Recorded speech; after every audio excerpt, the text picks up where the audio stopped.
Il-Partit Nazzjonalista ta' Bernard Grech kompla jiddefendi lid-deputat David Take wara li nqabad li żamm aktar minn €250,000 f'butu li kien dovut fi ħlas ta' taxxa.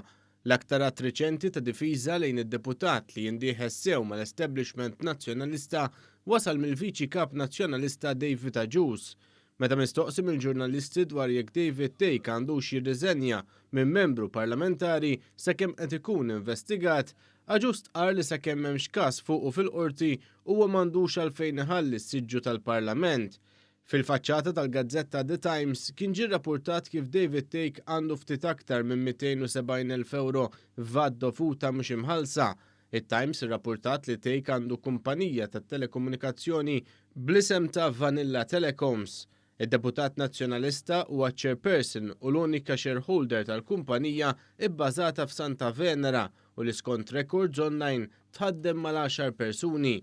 Take li jappoġġja u jħeġġeġ il-protesti ta' Repubblika u l-Occupy Justice huwa personalment responsabbli għal vat mhux imħallsa.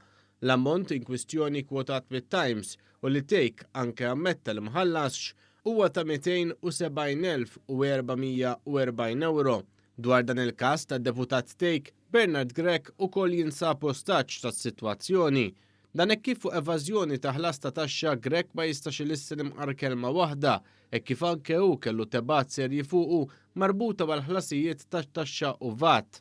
Għalhekk bħal kif ġara fil-konfront ta' Jason Azzopardi meta wkoll ħarġu n-nuqqasijiet li kellu fl-iddikjarar tal-qligħ tiegħu għal fini ta' taxxa, Bernard Grech żamm fommu sieket.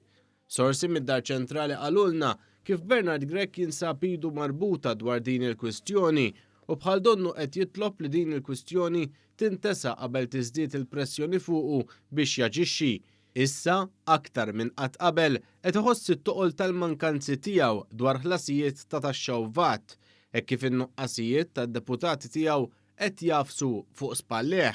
Temm jgħidilna s-sors mill-istamperija.